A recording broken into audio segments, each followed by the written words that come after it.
Hello दोस्तों, चलिए ई governance के बारे में पढ़ेंगे अब। ई गवर्नेंस तो चलिए देर न करते हुए स्टार्ट करते हैं। तो ई गवर्नेंस का अर्थ क्या होता है कि किसी देश के नागरिकों को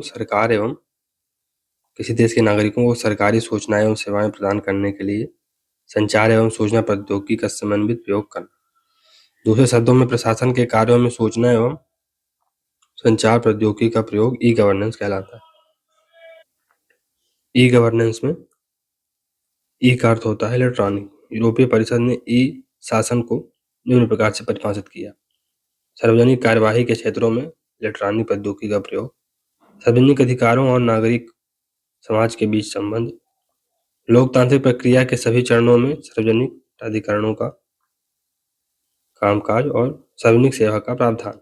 ई गवर्नेंस की विभिन्न विशेषताएं। तो राज्य को आधुनिक बनाने के लिए ITC information and communication technology का प्रयोग, प्रबंधन, सूचना प्रणाली मैनेजमेंट एंड इंफॉर्मेशन सिस्टम के लिए डाटा रिपोर्ट का निर्माण और रिकॉर्ड्स, स्वास्थ्य, परिवहन, भूमि आदि का कंप्यूटरीकरण।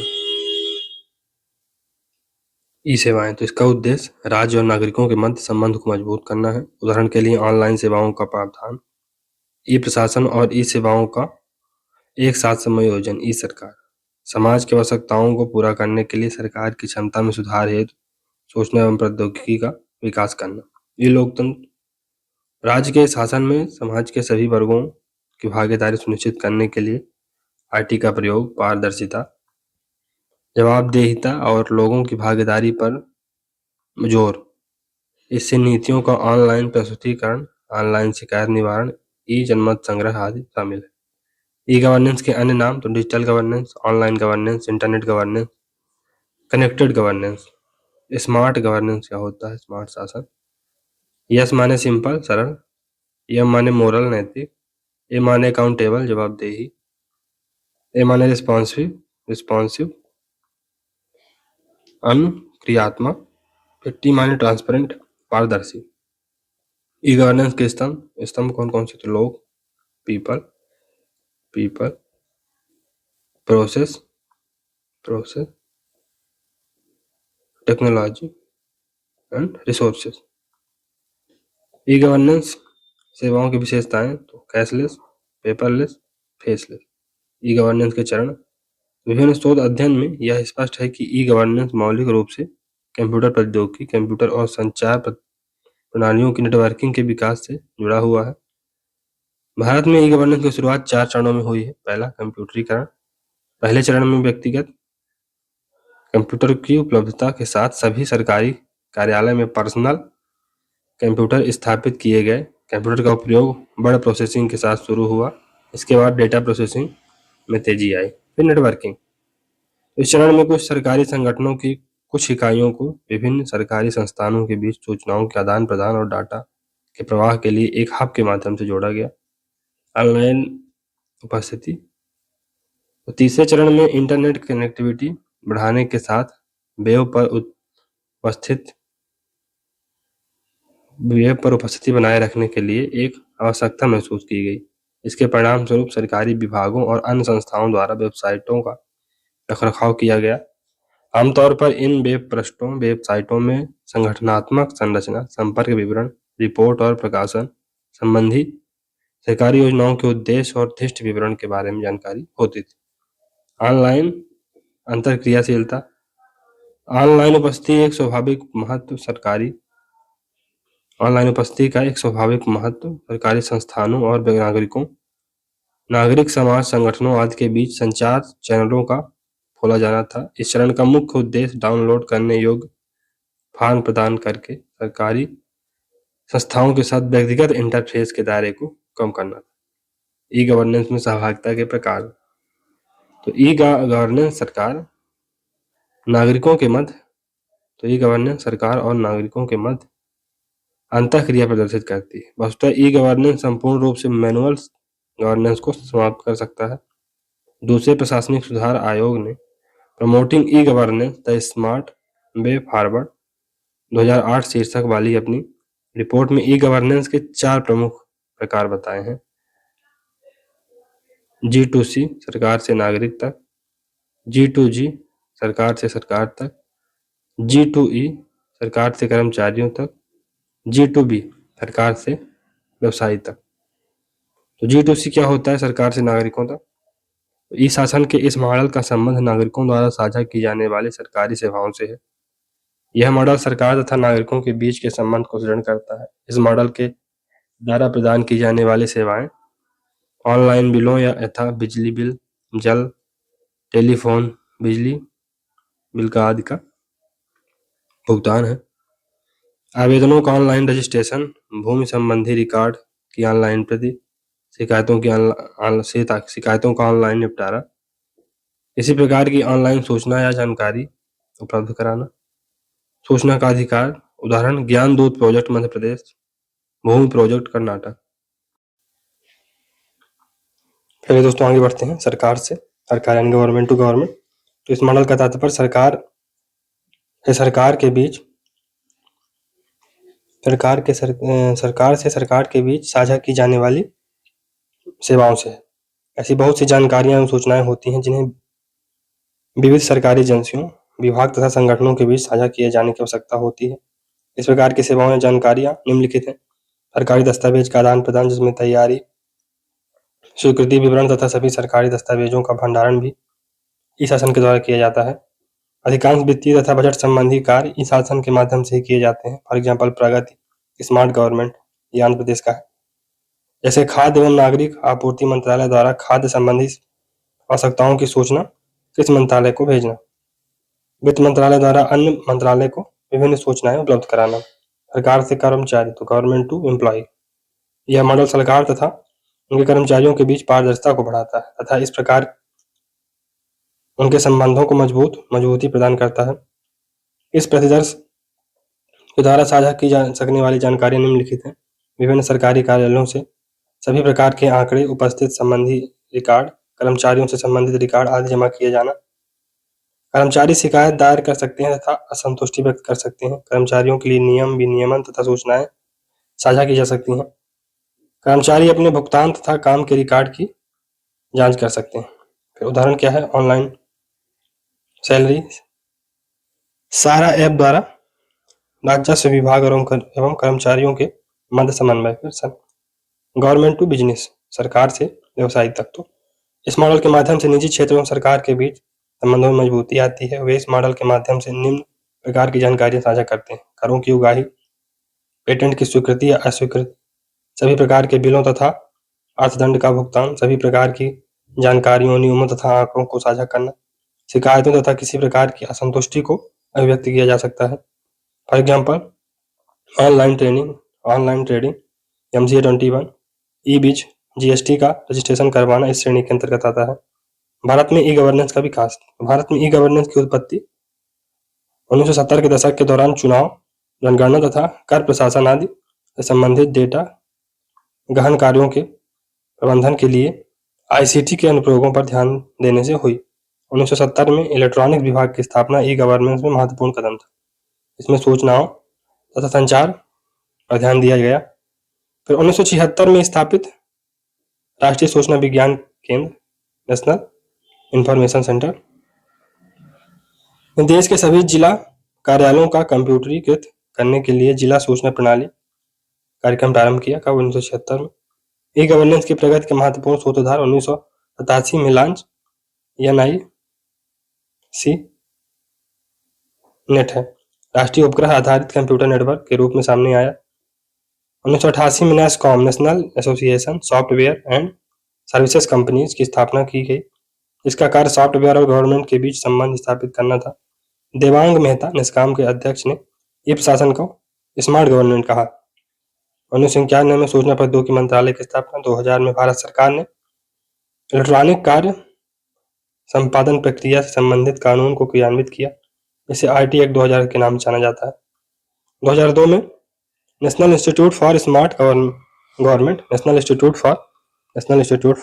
गवर्नमेंट को हैदराबाद में स्थापित किया गया, हैदराबाद में। फिर 2005 में भारत सरकार द्वारा indian.government.in नामक वेबसाइट की शुरुआत की गई। 2006 में राष्ट्रीय ई गवर्नेंस योजना लागू। 2008 में भारत का पहला डाटा सेंटर हैदराबाद में स्थापित किया जाता है। 2009 में कॉमन सर्विसेज सेंटर की स्थापना, 2014 में राष्ट्रीय डिजिटल साक्षरता अभियान की शुरुआत, 15 में डिजिटल इंडिया की शुरुआत, 16 में आईटी मंत्रालय को विभाजित कर इलेक्ट्रॉनिक्स एवं सूचना प्रौद्योगिकी मंत्रालय का गठन किया गया। 2017 में पीएम ग्रामीण डिजिटल साक्षरता अभियान की शुरुआत, 2021 में असम के गुवाहाटी में नॉर्थ ईस्ट डाटा सेंटर की शुरुआत। ई गवर्नेंस की अवस्थितियां, तो विभिन्न मानदंडों के आधार पर ई गवर्नेंस की विभिन्न अवस्थाओं की पहचान की गई है। ये है साधारण सूचना प्रसारण, एक तरफा संचार यानी वन वे कम्युनिकेशन। तो इसे सबसे अधिक बुनियादी रूप माना जाता है क्योंकि यह केवल सूचना प्रसारण के लिए प्रयुक्त किया जाता है। दो तरफा संचार, अनुरोध और प्रत्युत्तर, रिक्वेस्ट एंड रिस्पॉन्स, ईमेल प्रणाली तथा सूचना एवं आंकड़ों के स्थानांतरण प्रौद्योगिकियों जैसे वेबसाइट से वितरित होता है। फिर सेवा और वित्तीय क्रियाकलाप, तो सर्विस एंड फाइनेंशियल ट्रांजैक्शन, तो ऑनलाइन सेवाएं हैं और वेबसाइट आधारित क्रियाकलापों को स्वयं सेवाओं के रूप में प्रदान करती है। एकीकरण यानी इंटीग्रेशन, और ऊर्ध्वाधर एंड क्षैतिज दोनों, वर्टिकल एंड हॉरिजॉन्टल। तो इस अवस्था में सरकार के बीच तथा सरकार के अंदर शासकीय एकीकरण का प्रयास किया जाता है।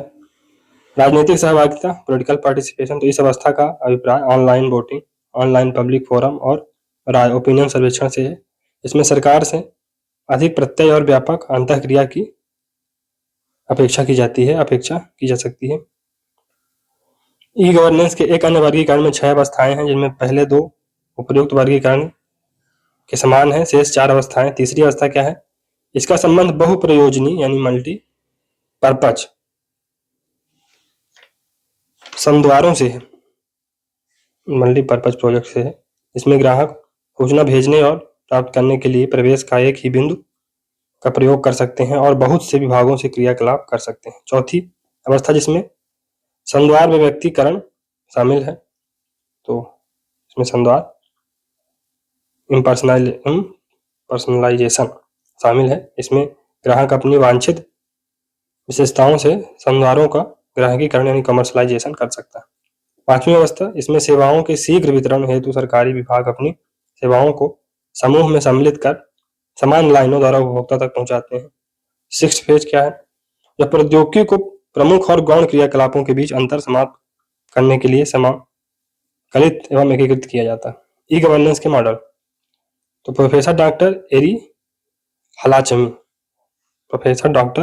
एरी हेलाचमी ने अपने लेख ई गवर्नेंस थ्योरी और practice the evidence from Tennessee USA में ई गवर्नेंस के 5 महत्वपूर्ण मॉडलों का वर्णन किया है जो स्थानीय स्थितियों और शासन क्रियाकलापों पर आधारित है। ई गवर्नमेंट पहलों की रूपरेखा तैयार करने में दिशा निर्देशक के रूप में प्रयुक्त हो सकते हैं।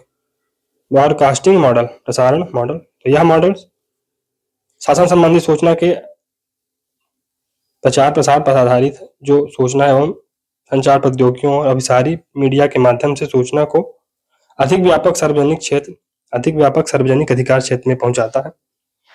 मॉडल इस तथ्य पर आधारित है कि अधिक सुविज्ञ नागरिक शासन कार्यविधि के कार्यशैली का मूल्यांकन बेहतर तरीके से कर सकते हैं और उनके बारे में सुविचारित राय बना सकते हैं। परिणामतः वो अपने अधिकारों और दायित्वों का प्रयोग करने में अधिक सशक्त हो जाते हैं। इस मॉडल का व्यापक अनुप्रयोग सूचना विफलता की स्थिति को लोगों को शासन क्षेत्र में संबंधित प्रासंगिक सूचना मुहैया कर ठीक करता है। इससे लोग विचारित राय बना सकें और शासन प्रक्रियाओं को प्रभावित कर सकें। इसके अतिरिक्त सूचना एवं संचार प्रौद्योगिकी सूचना अधिगमन करने के लिए तथा विभिन्न स्रोतों से विद्यमान सूचना मान्य करने के लिए लोगों के लिए वैकल्पिक चैनल खोलते हैं। क्रांतिक प्रवाह मॉडल यानी क्रिटिकल फ्लो मॉडल, तो यह मॉडल लक्ष्य श्रोताओं के लिए क्रांतिक महत्व की सूचना के प्रसारण एवं प्रचार पर आधारित है। यह मॉडल सूचना एवं संचार प्रौद्योगिकी के द्वारा दूरी और समय की अवधारणा को प्रचुर बनाता है। यह सूचना अंकीय नेटवर्क पर दी जाती है और इसे कहीं भी स्थित उसके लक्षित उपयोगता समूह उपयोग कर सकते हैं। इसके अतिरिक्त सूचना को अधिक बृहत सार्वजनिक अधिकार क्षेत्र में भी मुक्त रूप से उपलब्ध किया जा सकता है। फिर तुलनात्मक विश्लेषण मॉडल, कंपैरेटिव एनालिसिस मॉडल, यह मॉडल विकासशील देशों के लिए अत्यधिक महत्वपूर्ण मॉडल है और लोगों के सशक्तिकरण के लिए प्रयुक्त किया जा सकता है। अनिवार्यतः मॉडल शासन के क्षेत्र में सर्वोत्तम पद्धतियों को सम्मिलित करता है और तब उन्हें अन्य शासन पद्धतियों का मूल्यांकन करने के लिए मानदंड के रूप में प्रयोग करता है। यह मूल्यांकन परिणाम को इन शासन पद्धतियों पर सकारात्मक परिवर्तन लाने या इन पर सार्वजनिक राय प्रभावित करने के लिए उपयोग करता है। विगत और वर्तमान परिस्थिति का आंसू चित्र स्नैपशॉट प्राप्त करने के लिए कालांतर में तुलना की जा सकती है और या दो समान स्थितियों की तुलना करके हस्तक्षेप की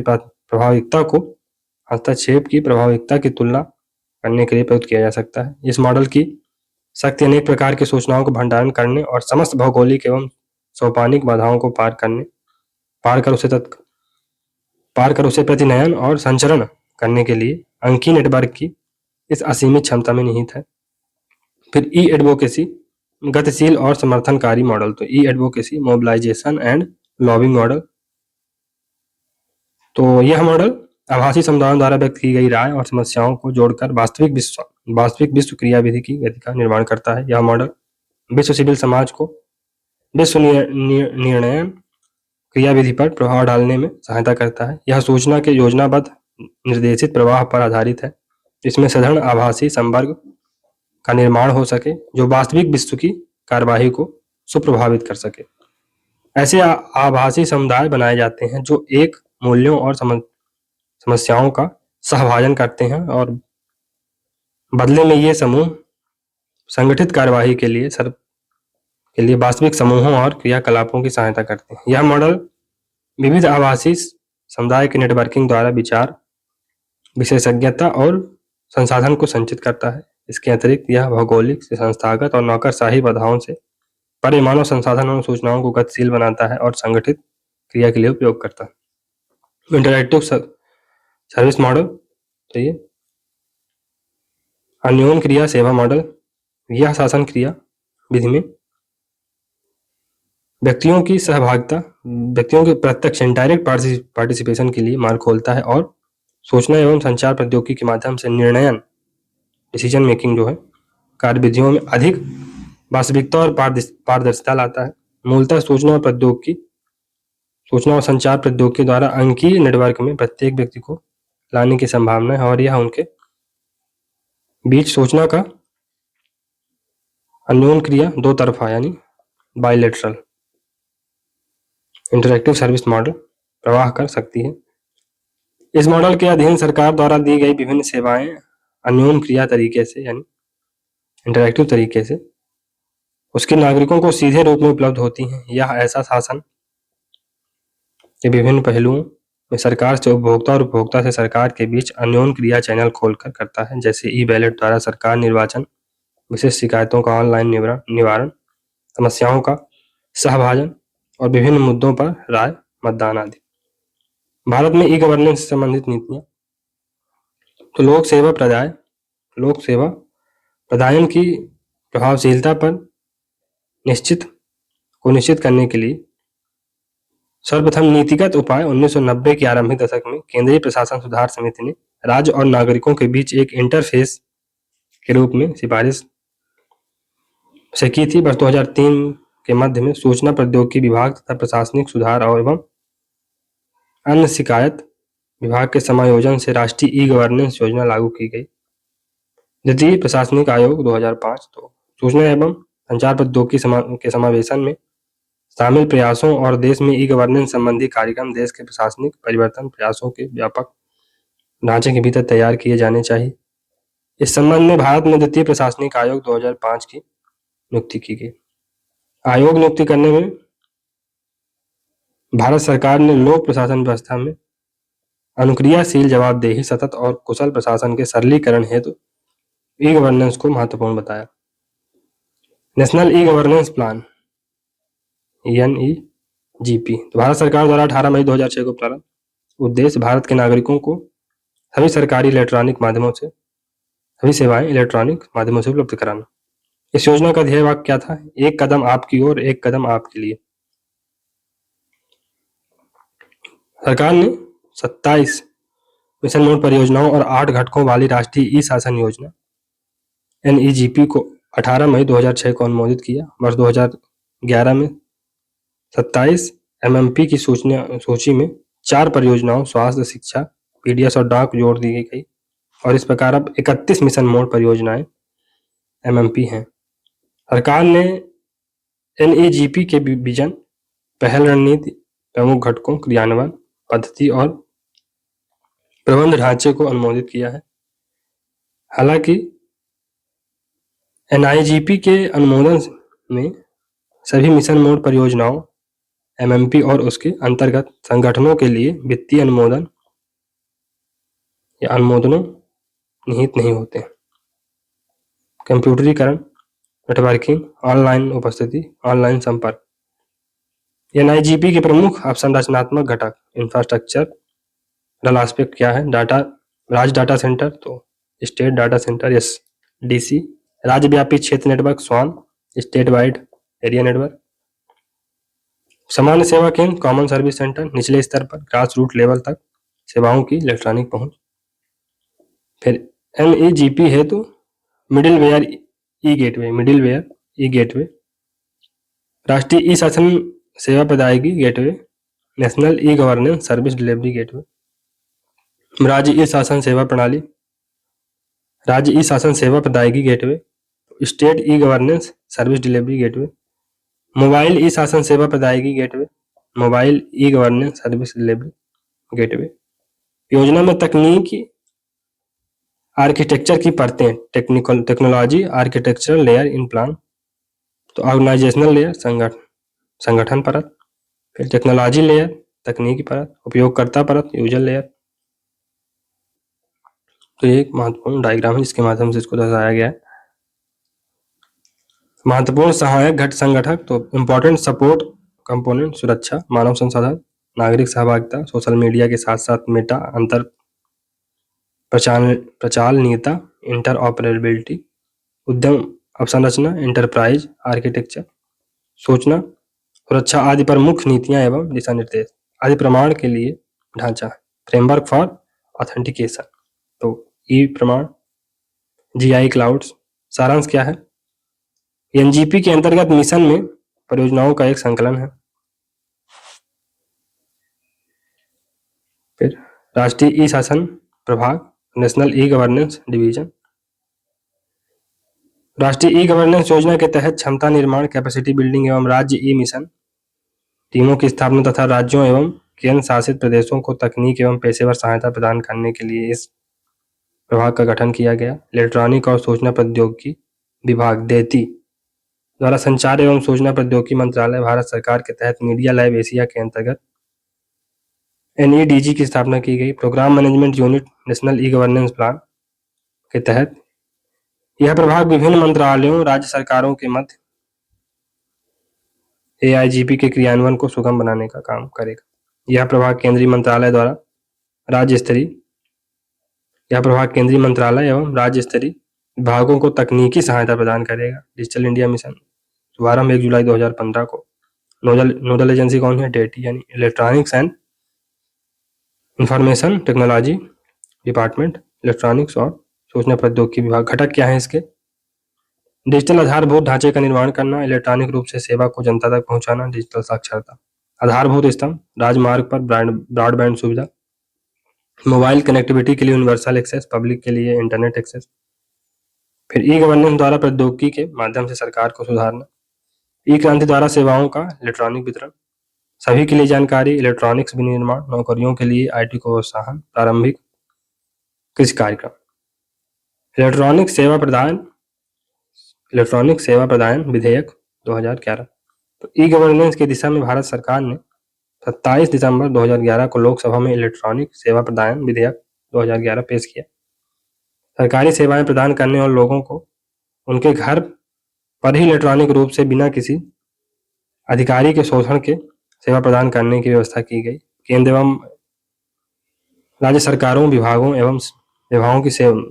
की सेवाओं की एक ऐसी सूची जारी करनी होगी जिनके इलेक्ट्रॉनिक रूप से 180 दिन के भीतर उपलब्ध कराया जाएगा। तो जिन्हें इलेक्ट्रॉनिक रूप से 180 दिन के भीतर उपलब्ध कराया जाएगा और 5 वर्ष के अंदर सेवाओं को शुरू कर दिया जाएगा। सेवा प्रारंभ न होने पर जिम्मेदार अधिकारी पर 20,000 रुपए तक का जुर्माना आरोपित किया जाएगा।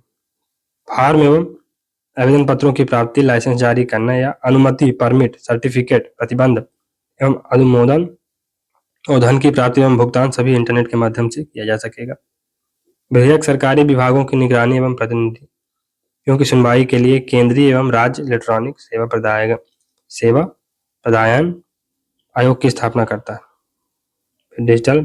राष्ट्रीय डिजिटल साक्षरता अभियान या mission, national digital literacy mission का प्रारंभ, डिजिटल इंडिया, जिसका उद्देश्य भारत को डिजिटल रूप से सशक्त समाज और अर्थव्यवस्था में परिवर्तित करना है, के लक्ष्यों को प्राप्त करने के लिए किया गया था।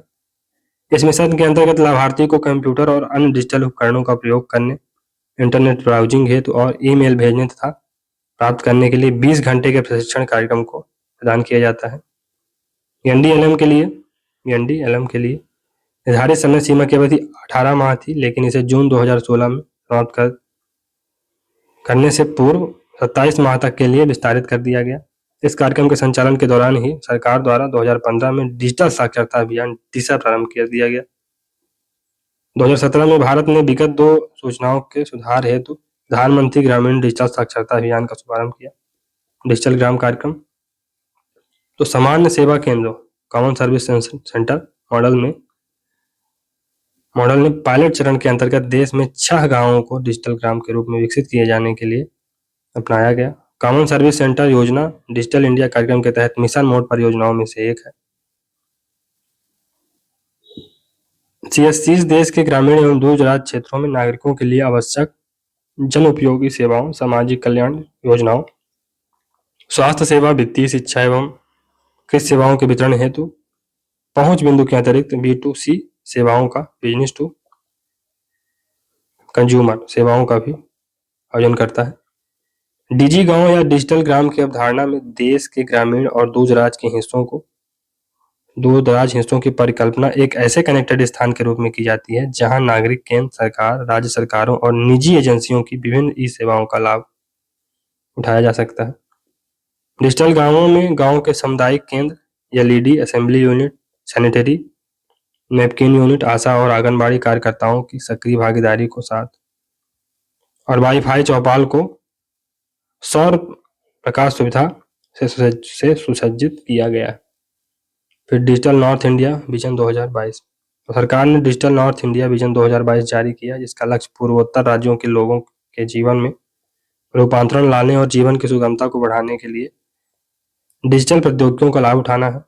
डिजिटल इंडिया कार्यक्रम के तहत आरंभ डिजिटल नॉर्थ विजन 2022 को इलेक्ट्रॉनिकी और सूचना प्रौद्योगिकी मंत्रालय द्वारा समन्वित किया जाएगा तथा केंद्र सरकार के विभिन्न मंत्रालयों और पूर्वोत्तर राज्यों की सरकारों द्वारा इनका क्रियान्वयन किया जाएगा।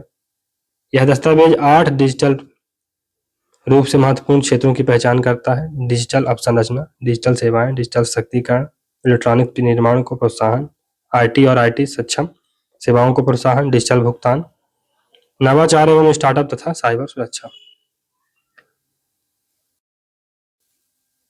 चलिए दोस्तों आगे बढ़ते हैं। प्रधानमंत्री ग्रामीण डिजिटल साक्षरता अभियान PMG दिशा तो प्रारंभ 2017 में होता है। 2017 में उद्देश्य क्या है? प्रत्येक परिवार के कम से कम एक सदस्य को डिजिटल साक्षर बनाना।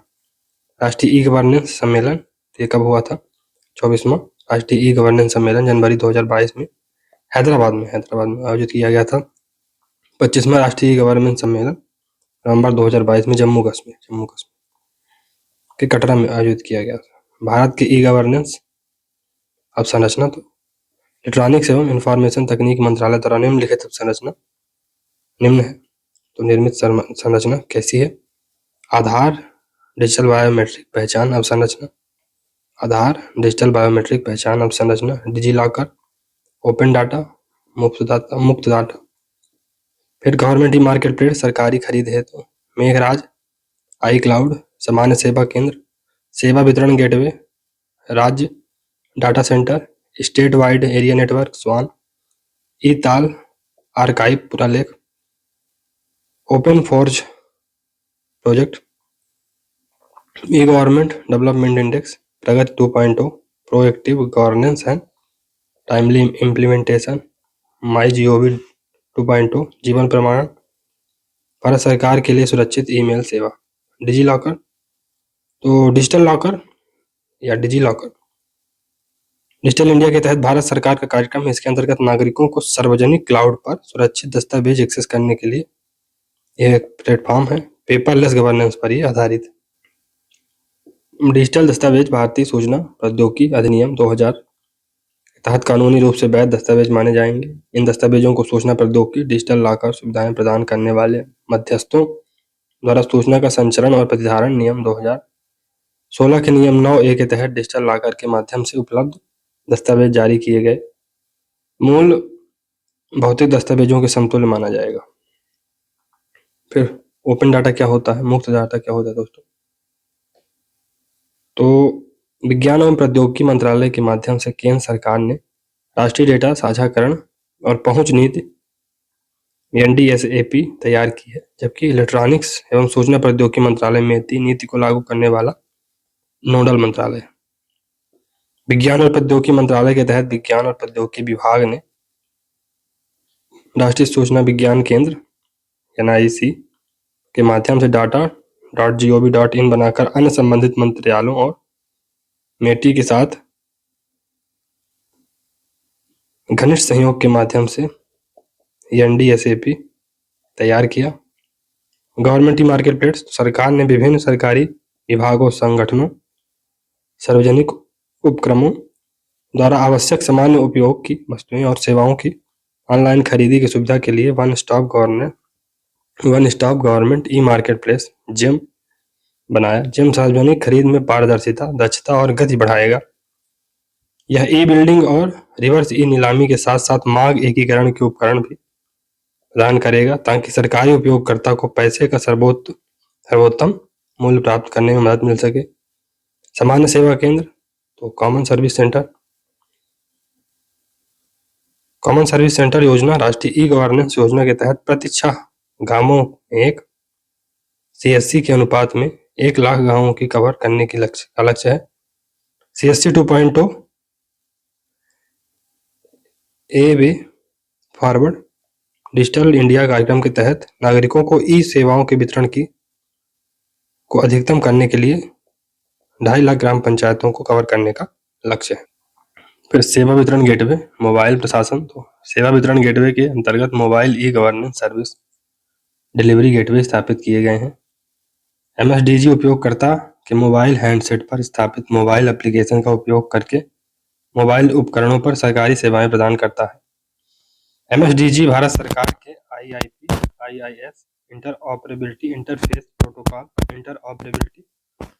इंटरफेस स्पेसिफिकेशन मानकों के आधार पर विकसित किया गया है। यह मौजूदा NSDG SSDG governance exchange infrastructure के माध्यम से बैकएंड विभाग के साथ सहज एकीकरण प्रदान करता है। वर्तमान में इसके तहत निम्नलिखित कार्यक्रम संचालित हैं। किसान कॉल सेंटर, शुरुआत इसकी 21 जनवरी 2004 से। किसानों हेतु सूचना शक्ति के कार्यक्रम, महिलाओं हेतु किसान क्रेडिट कार्ड योजना, शुभारंभ 1998। स्टेट डाटा सेंटर, NIGP के तहत G2G2 G2G G2B सेवाओं की कुशल इलेक्ट्रॉनिक डिलीवरी प्रदान करने के लिए सेवाओं, अनुप्रयोगों और बुनियादी ढांचे को समेकित करने के लिए राज्यों के लिए राज्य डाटा सेंटर स्थापित किए गए हैं। राज्यों द्वारा इन सेवाओं को कॉमन डिलीवरी प्लेटफॉर्म के माध्यम से state wide area network SWAN और कॉमन सर्विस सेंटर CSC जैसी कोर कनेक्टिविटी इंफ्रास्ट्रक्चर द्वारा ग्रामीण स्तर तक विस्तारित कनेक्टिविटी द्वारा निर्बाध रूप से प्रदान किया जा सकता है। मध्य प्रदेश में SBC का क्रियान्वयन मध्य प्रदेश राज्य इलेक्ट्रॉनिक विकास निगम AMPAC-DC के माध्यम से PWC के तहत HCL कंपनी द्वारा किया जा रहा है। SWAN state wide area network, तो SWAN ई गवर्नेंस से संबंधित कार्यक्रम है। 27 अक्टूबर 2004 को इसकी घोषणा की गई तथा मार्च 2005 में इसके अंतर्गत क्रियान्वयन प्रारंभ हुआ। इस योजना के तहत 2 Mbps प्रति सेकंड को न्यूनतम बैंडविड्थ क्षमता रखने वाली वर्टिकल श्रेणीबद्ध मूल संरचना में जिला उप प्रभागीय मुख्यालय की तुलना में ब्लॉक स्तर पर सभी राज्य संघ शासित क्षेत्र के मुख्यालयों को जोड़ने के लिए स्वान स्टेट वाइड एरिया नेटवर्क की स्थापना की गई। इस कार्यक्रम में तकनीक एवं वित्तीय सहायता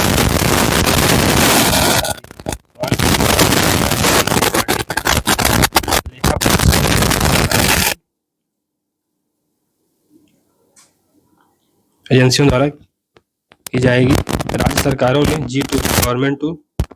गवर्नमेंट टू सिटीजन सेवाएं, राज्य सेवाएं, सूचना का अधिकार सेवाएं, मनरेगा सेवाओं का रिकॉर्ड जानना, डाक उत्पादों, भूमि रिकॉर्ड, जन्म एवं मृत्यु प्रमाण पत्र जारी करना, मतदान सेवाओं, परिवहन सेवाओं एवं ई जिला सेवाओं को शामिल किया गया है। ई ताल प्रोजेक्ट भारत में केंद्रीय, राज्य एवं स्थानीय सरकारों के विभिन्न एजेंसियों के में वितरण की जा रही ई सेवाओं की मात्रा का वास्तविक समय का समदृश्य प्रदान करने के लिए भारत सरकार द्वारा स्थापित एक इलेक्ट्रॉनिक डैशबोर्ड है। ई ताल डैशबोर्ड G2C, G2B, B2C ई सेवाओं के प्रदर्शन को मापने के लिए संकेतकों के रूप में एंड-टू-एंड इलेक्ट्रॉनिक लेन-देन की संख्या प्रदर्शित करता है। ओपन फोर्ज प्रोजेक्ट, तो इस प्लेटफॉर्म के जरिए सरकार ओपन सोर्स सॉफ्टवेयर के इस्तेमाल को बढ़ावा देना चाहती है और ई गवर्नेंस से जुड़े सोर्स कोड को शेयर करने और दोबारा इस्तेमाल को बढ़ावा देना चाहती है। ई गवर्नमेंट डेवलपमेंट इंडेक्स, तो संयुक्त राष्ट्र आर्थिक एवं सामाजिक मामलों का विभाग यूएनडेसा 2011 में द्विवार्षिक रूप से EGDI और सर्वेक्षण रिपोर्ट प्रकाशित कर रहा है। इंडेक्स के 3 आयाम हैं। ऑनलाइन सेवा सूचकांक के रूप में ऑनलाइन सेवाओं का दायरा और दूरसंचार अवसंरचना एवं या दूरसंचार अवसंरचना सूचकांक, टेली इंफ्रास्ट्रक्चर इंडेक्स के विकास की स्थिति, निहित मानव पूंजी एवं मानव पूंजी सूचकांक HCI, ह्यूमन कैपिटल इंडेक्स। फिर भारत की रैंक, भाग लेने वाले देशों की संख्या 193 थी। वर्ष 2022 में भारत की रैंक 105वीं थी और EGDI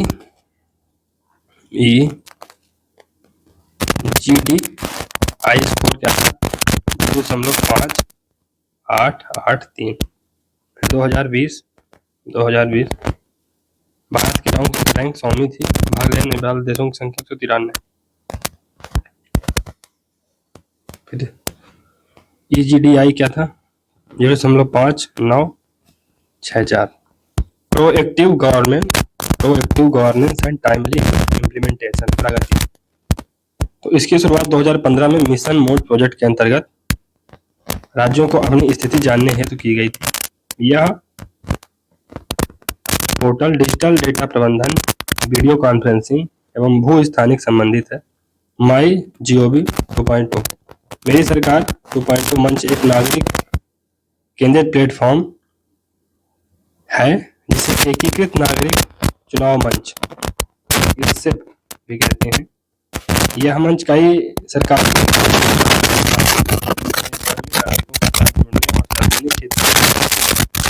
मुद्दे पर जानने की चाहिए। फिर जीवन प्रमाणन, तो यह पेंशनरों के लिए एक बायोमेट्रिक युक्त डिजिटल सेवा है। भारत में ई गवर्नेंस हेतु अन्य पहली है ई परिवहन सेवा। 2006 में भारत सरकार द्वारा ई गवर्नेंस योजना की शुरुआत की गई, जिसके तहत पहला पोर्टल ई परिवहन सेवा बनाया गया। इसके अंतर्गत हवाई, सड़कें और रेल परिवहन संबंधी सेवाएं ऑनलाइन सफलतापूर्वक संचालित की जा रही हैं। ई पंचायत, तो भारत में पंचायती राज के कार्यक्रम से लोकतंत्र का विकेंद्रीकरण किया गया। यह शासन का प्रमुख क्रियान्वयन निकाय है। इसके ऑनलाइन क्रियान्वयन के लिए ई पंचायत को लॉन्च किया गया।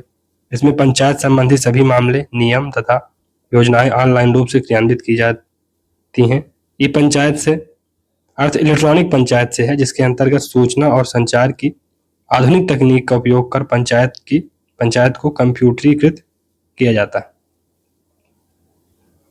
फिर ई पार्लियामेंट, तो ग्लोबल ई पार्लियामेंट के तहत विभिन्न देशों के सांसद एक दूसरे से इलेक्ट्रॉनिक संपर्क कायम कर सकेंगे। इसका विचार ब्रुसेल्स आधारित अर्थ एक्शन ने वेनिस में दिया था। इसका मुख्यालय बेंगलुरु होने की संभावना है।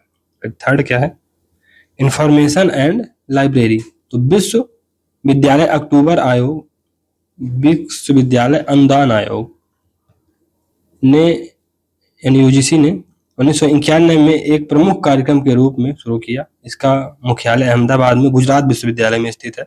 भारत विकास gateway.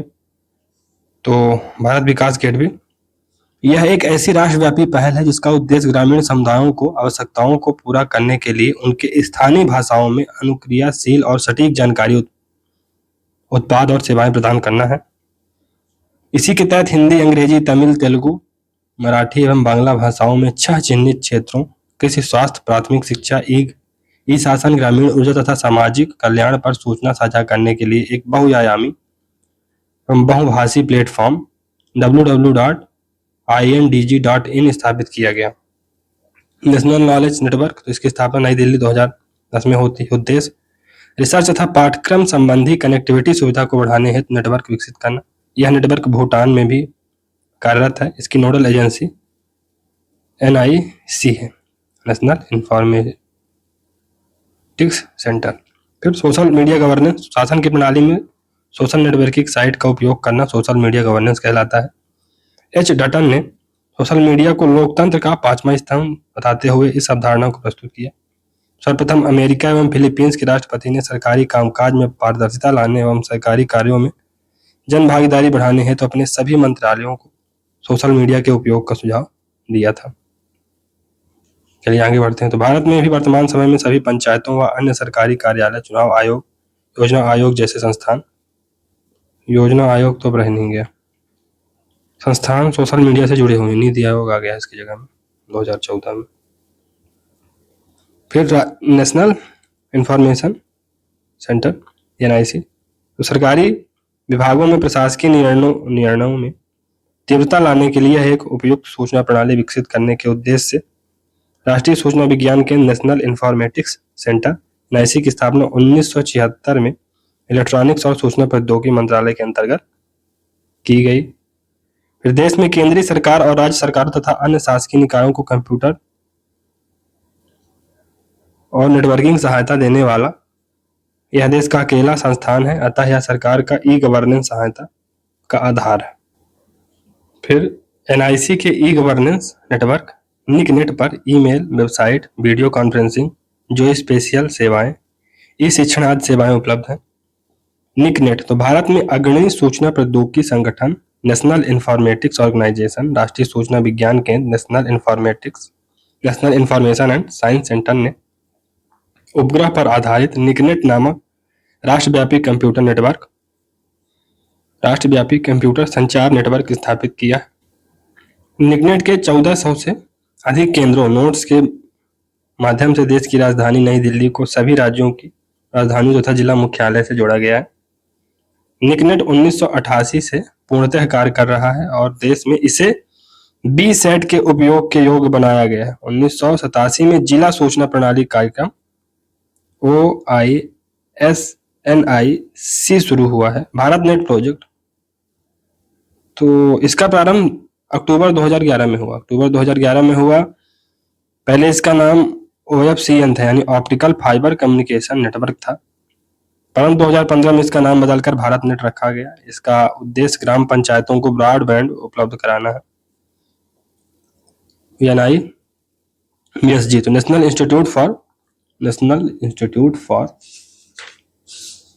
Smart governance, national institute for smart government Hyderabad 2002 में स्थापित अलाभकारी संस्थान है, यानी नॉन प्रॉफिट ऑर्गेनाइजेशन। भारत सरकार द्वारा केंद्र एवं राज्य सरकारों को नागरिक को बेहतर सेवा देने हेतु परामर्श देना है। राष्ट्रीय डिजिटल शिक्षा वास्तुकला NDR national digital education architecture, शिक्षा के लिए एक डिजिटल बुनियादी ढांचा है। NIP 2020 की सिफारिशों के अनुरूप डिजिटल आर्किटेक्चर ने केवल शिक्षण और सीखने की गतिविधियों का विधान करेगा, बल्कि न केवल शिक्षण और सीखने की गतिविधियों का विधान करेगा बल्कि शैक्षणिक योजना, प्रशासनिक गतिविधियों का भी समर्थन करेगा। केंद्र और राज्य केंद्र शासित प्रदेशों के लिए एक डिजिटल इंफ्रास्ट्रक्चर विकास के लिए एक शिक्षा इकोसिस्टम आर्किटेक्चर प्रदान करेगा। भारत के प्रमुख सरकारी ऐप एवं पोर्टल और दिशा ऐप हाल ही में आंध्र प्रदेश के मुख्यमंत्री जगन मोहन रेड्डी के द्वारा महिला सुरक्षा हेतु लॉन्च किया गया। इसमें तत्काल पुलिस सेवा, चिकित्सा और निकटतम पुलिस स्टेशन पर आपातकाल की स्थिति में संदेश पहुंचता है। ग्रामीण विद्युतीकरण गर्व ऐप, तो गर्व ऐप यानी ग्रामीण विद्युतीकरण ऐप के माध्यम से ग्रामीण क्षेत्र एवं परिवारों में विद्युतीकरण की निगरानी की जाती है। दिव्यांग सारथी, केंद्रीय सामाजिक न्याय एवं सशक्तिकरण मंत्रालय द्वारा दिव्यांग जनों को आसानी से सूचनाएं उपलब्ध कराने के लिए ऐप आरंभ किया गया। ई सनद, तो विदेश जाने वाले लोगों को डिजिटल दस्तावेज प्रमाण के लिए ई सनद आरंभ किया गया। इसे मई 2017 में लॉन्च किया गया। यह विदेश मंत्रालय की पहल है। फिर ई उपकरण, यह राजस्थान के सभी अस्पतालों में उपकरणों के भंडारण, प्रबंधन एवं रखरखाव में सुधार का व्यापक सॉफ्टवेयर सोल्यूशन है, जिसे EMMS भी कहते हैं। EMMS भी कहते हैं। प्रिया सॉफ्ट, यह पंचायती राज संस्थान लेखा सॉफ्टवेयर है, जिसे ई पंचायत मिशन मोड प्रोजेक्ट के तहत लॉन्च किया गया है। तरंग, केंद्रीय विद्युत मंत्रालय का पोर्टल है ये, जिसके द्वारा आने वाली ट्रांसमिशन परियोजनाओं पर नजर रखी जा सकती है। डीप, तो discovery of efficient electricity price, यह विद्युत मंत्रालय का ई नीलामी पोर्टल है, जिसके माध्यम से मध्यमकालीन विद्युत खरीद 1 से 5 साल की जा सकती है। Tamra portal, transparency auction monitoring and resources augmentation, Tamra केंद्रीय खनिज एवं संसाधन मंत्रालय का पोर्टल है, जिसे 15 फरवरी 2015 को लॉन्च किया गया। यह भारत में खनन गतिविधियों को बढ़ावा देगा। स्वयं, study waves of active learning for young aspiring minds, इसका प्रारंभ 9 जुलाई 2017 को मानव संसाधन मंत्रालय द्वारा होता है। इसके अंतर्गत सैटेलाइट के माध्यम से ऑनलाइन कोर्सेज उपलब्ध कराए जा रहे हैं। प्लान प्लस, तो यह ई पंचायत मिशन मोड प्रोजेक्ट है। कोविन ऐप, इसका पूरा नाम क्या है कोविन ऐप का? Covid vaccine intelligence network. Covid vaccine intelligence network कार्य क्या है? प्राथमिकता के आधार पर कोरोना के टीके की उपलब्धता एवं प्रबंधन सुनिश्चित करना। भारत सरकार द्वारा लॉन्च। 12 भाषाओं में SMS का प्रचालन और पंजीकरण हेतु आधार कार्ड की अनिवार्यता। फिर पेंसिल, तो यह platform for effective enforcement for no child labour, यह बाल श्रम निरोधक पोर्टल है, जिसे केंद्रीय श्रम एवं नियोजन मंत्रालय द्वारा 26 जनवरी 2017 को लॉन्च किया गया। बंधन तोड़, यह बिहार सरकार का एंड्रॉयड आधारित मोबाइल एप्लीकेशन है, जिसका उद्देश्य बाल विवाह, दहेज प्रथा एवं लैंगिक असमानता के खिलाफ लोगों को जागरूक करना है। फिर उमंग, तो unified mobile application for new age governance, केंद्र, राज्य और यहाँ तक कि स्थानीय निकायों की सरकारी सेवाओं तक मोबाइल के माध्यम से पहुंचने का साधन है उमंग मोबाइल ऐप। दीक्षा, तो शिक्षकों को अपनी जीवन शैली डिजिटल बनाने के लिए केंद्रीय मानव संसाधन विकास मंत्रालय द्वारा दीक्षा पोर्टल जांच किया गया है। फिर आरोग्य सेतु ऐप, तो नेशनल इंफॉर्मेटिक सेंटर और सूचना प्रौद्योगिकी मंत्रालय ने मिलकर बनाया है। कोरोना महामारी के नियंत्रण एवं निर्देशन हेतु इस ऐप का विकास किया गया है। इसे 2 अप्रैल 2020 को लॉन्च किया गया है। इस पर 12 भाषाओं में जानकारी उपलब्ध होती है। हमराज, तो भारतीय सेना ने अपने सेवारत जवानों को अपनी पोस्टिंग एवं पदोन्नति से संबंधित सूचनाओं की प्राप्ति के लिए हमराज नामक मोबाइल ऐप लॉन्च किया है। समाधान, तो यह चुनाव आयोग का मोबाइल ऐप है, जहां कोई भी नागरिक चुनाव लड़ रहे उम्मीदवार की कोई शिकायत दर्ज कर सकते हैं या सुझाव दे सकते हैं। सुविधा, यह भी चुनाव आयोग द्वारा लॉन्च किया गया मोबाइल एप्लीकेशन है, जहां राजनीतिक दलों के प्रतिनिधि, उम्मीदवार एवं चुनाव एजेंट चुनावी उद्देश्यों के लिए आवेदन कर सकते हैं। नक्शे, केंद्रीय विज्ञान एवं प्रौद्योगिकी तथा भू विज्ञान मंत्रालय द्वारा लॉन्च किया गया यह वेब पोर्टल है, जिसे सर्वे ऑफ इंडिया की 250वें स्थापना दिवस पर लॉन्च किया गया। Merit order dispatch of electricity for rejuvenation of income and transparency, विद्युत मंत्रालय का वेब पोर्टल है, राज्यों द्वारा उत्पादित बिजली का मेरिट ऑर्डर प्रदर्शित करता है। तो इनाम प्रो प्लस ये क्या है? यह केंद्रीय परिवहन मंत्रालय का वेब पोर्टल है, सरकारी एवं निजी खरीद के लिए निर्माण एवं आधारभूत संरचना, कच्चा माल, ई कॉमर्स प्लेटफॉर्म है। कोयला मित्र, तो यह कोयला मंत्रालय का वेब पोर्टल है जिसका उद्देश्य घरेलू कोयला के उपयोग में कमी लाना। तरंग संचार, दूर संचार विभाग ने मोबाइल टावरों एवं IMF उत्सर्जन के अनुपालन से संबंधित सूचनाओं को साझा करने के लिए तरंग संचार नामक वेब पोर्टल लॉन्च किया। हरपथ, तो यह हरियाणा सरकार का मोबाइल ऐप है जिसमें लोग सड़कों की स्थिति के बारे में राज्य सरकार को जानकारी दे सकते हैं। पीपल फर्स्ट, तो यह आंध्र प्रदेश सरकार द्वारा प्रारंभ किया गया मोबाइल ऐप है जो लोगों को शासन के बारे में वास्तविक समय सूचना देकर उन्हें आश्वस्त करेगा। जन सुनवाई पोर्टल, तो उत्तर प्रदेश सरकार द्वारा 25 जनवरी 2016 को जन सुनवाई नामा शिकायत पोर्टल और मीडिया हेल्पलाइन की शुरुआत की गई। जन सुनवाई एक समन्वित शिकायत निवारक प्रणाली है। इस पर मुख्यमंत्री कार्यालय, जिलाधिकारी, पुलिस अधीक्षक कार्यालय, तहसील से संबंधित और ऑनलाइन माध्यम से मिली सभी शिकायतों का निस्तारण होगा। कॉस्मोस प्रोजेक्ट, छत्तीसगढ़ में शिक्षा व्यवस्था का डिजिटलाइजेशन के लिए कॉस्मोस ऐप को सभी स्कूलों में शुरू करने की शुरुआत की गई है। पीएम ई विद्या के लिए मल्टी मोड एक्सेस को सक्षम करने के लिए डिजिटल ऑनलाइन ऑन एयर शिक्षा से संबंधित सभी प्रयासों को एकीकृत करती है। इससे देश भर के करोड़ों बच्चों को लाभ हो रहा है। ई पाठशाला NCERT द्वारा शुरू किया गया एक वेब पोर्टल है और मोबाइल ऐप है जिसमें अंग्रेजी, हिंदी और उर्दू भाषा में ग्रेड 1 से 12 के लिए 1886 ऑडियो, 2000 वीडियो, 696 ई बुक और 504 फ्लिप बुक है। दीक्षा, तो स्कूल शिक्षा के लिए दीक्षा सार्वजनिक डोमेन में ज्ञान साझा करने के लिए डिजिटल बुनियादी ढांचा है जिस पर सभी राज्यों और केंद्र शासित प्रदेशों के साथ साथ केंद्र सरकार के NCERT, CBSE और NIOS के अपने स्वयं के वर्टिकल हैं।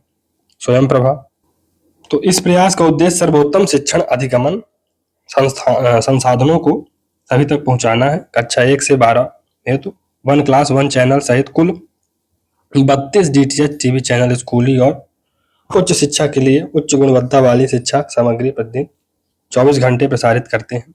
स्वयं प्रभा DTH चैनल उन लोगों के लिए महत्वपूर्ण है जिनकी इंटरनेट तक पहुंच नहीं है।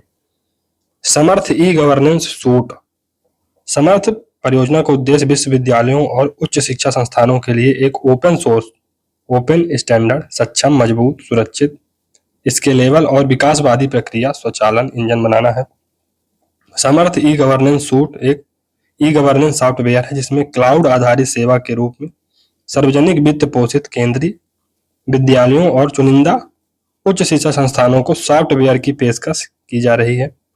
विद्यांजलि, तो ई गवर्नेंस शिक्षा में गुणवत्ता एवं दक्षता के साथ सामुदायिक तथा निजी क्षेत्र की भागीदारी के माध्यम से स्कूली शिक्षा को मजबूत करने में मददगार हो सकता है। विद्यांजलि एक ऐसी ही स्वयंसेवी प्रबंधन पहल है। जन समर्थ पोर्टल, तो भारत सरकार की एक पहल जन समर्थ राष्ट्रीय पोर्टल सरकारी योजनाओं को जोड़ने वाला एक अनूठा वन स्टॉप डिजिटल पोर्टल है जो सभी लाभार्थियों और संबंधित हितधारकों तक पहुंच में आसानी के लिए 13 क्रेडिट लिंक्ड सरकारी योजनाओं को एक मंच पर जोड़ता है। हिम्मत प्लस ऐप, यह हिम्मत ऐप जो 2018 में लॉन्च हुआ था का अपग्रेडेड वर्जन है जो महिला सुरक्षा हेतु समर्पित है। दिल्ली पुलिस और उबर ने मिलकर हिम्मत ऐप लॉन्च। चलिए दोस्तों आगे बढ़ते हैं कार्यक्रम और विवरण। तो भूमि प्रोजेक्ट, भूमि अभिलेखों की ऑनलाइन डिलीवरी कर्नाटक द्वारा। तो कर्नाटक के 6.7 मिलियन किसानों हेतु 20 मिलियन ग्रामीण भूमि के रिकॉर्ड के कंप्यूटरीकृत वितरण के लिए एक स्वशासी ई गवर्नेंस योजना है। तो भूमि प्रोजेक्ट ये कुल मिलाकर किसका है? कर्नाटक का। ई कोड, तो न्याय विभाग, विधि और न्याय मंत्रालय द्वारा शुरू किया गया। इसका उद्देश्य मिशन मोड प्रोजेक्ट के द्वारा प्रौद्योगिकी के बेहतर उपयोग से न्याय सेवा प्रदान करना है। ई सेवा तो ये आंध्र प्रदेश का है दोस्तों। इसे नागरिक एवं ई बिजनेस की मध्यस्थता के लिए स्थापित किया गया है। खजाना ये कर्नाटक का है खजाना। तो राज्य की सरकार यानी गवर्नमेंट टू गवर्नमेंट ई शासन पहल वित्त के कुशल प्रबंधन के लिए लागू। ई जिला तो इसे सूचना प्रौद्योगिकी विभाग द्वारा शुरू किया गया। इसके अंतर्गत जन्म मृत्यु प्रमाण पत्र, आय और जाति प्रमाण पत्र, वृद्धावस्था और विधवा पेंशन जैसी सेवाएं प्रदान की जाती हैं। यह योजना देश के 16 राज्यों के 30 जिलों में पायलट परियोजना के रूप में शुरू की गई है। एमसीए 21 कॉर्पोरेट मंत्रालय द्वारा शुरू। कंपनी अधिनियम के तहत पंजीकृत कंपनियों को इलेक्ट्रॉनिक सेवाएं प्रदान करना इसका उद्देश्य है। ई ऑफिस इसे प्रशासनिक सुधार और लोक शिकायत विभाग द्वारा शुरू किया गया है। डिजिटल इंडिया मिशन तो 1 जुलाई 2015 शुरू होता है। तो यह इलेक्ट्रॉनिक्स एवं सूचना प्रौद्योगिकी मंत्रालय द्वारा लॉन्च किया गया है। इसे भारत की डिजिटल रूप से सशक्त बनाने हेतु क्रियान्वित किया जा रहा है। चलिए कुछ और देखते हैं। तो ऐप और उनका संबंधित क्षेत्र क्या है। जन धन दर्शक ऐप तो ये बैंकिंग सुविधाओं को आसान बनाने हेतु। सचेत ऐप बीमारियों में धोखाधड़ी रोकने हेतु। तेज या भीम ऐप डिजिटल पेमेंट हेतु। दर्पण हेतु डाक बीमा हेतु। दर्पण ऐप ये डाक बीमा हेतु। पोस्ट इन्फो हेतु ये डाक विभाग से संबंधित है। आरंभ ऐप ये सड़क सुरक्षा हेतु। दिव्यांग सारथी तो ये दिव्यांग व्यक्तियों के सशक्तिकरण हेतु। खान प्रहरी ऐप कोयला चोरी पर नियंत्रण हेतु। ऊर्जा मित्र ऐप बिजली कटौती के प्रबंधन हेतु। सागरवाणी ऐप तो सागरीय आपातकालीन चेतावनी देने हेतु। रीयूनाइट ऐप तो लापता बच्चों का पता लगाने हेतु। समाधान ऐप चुनाव आयोगों से संबंधित। सी विजिल चुनाव के दौरान शिकायतें दर्ज कराने हेतु। उत्तम ऐप मानव विकास संसाधन से संबंधित। ई पाठशाला एनसीईआरटी किताबों के लिए। बोलो ऐप अमरनाथ यात्रियों की सुरक्षा हेतु। My speed app internet data की स्पीड जांचने हेतु। सारथी या मदद ऐप रेलवे से संबंधित। मेघदूत ऐप मौसम संबंधी पूर्वानुमान हेतु। जीआई क्लाउड है ये। ई बीट बुक तो ये विभिन्न जानकारी से संबंधित है। ई साथी ऐप पुलिस सहायता से संबंधित। डिजी लॉकर ई दस्तावेज एवं यूआरएल लिंक को सुरक्षित करता है।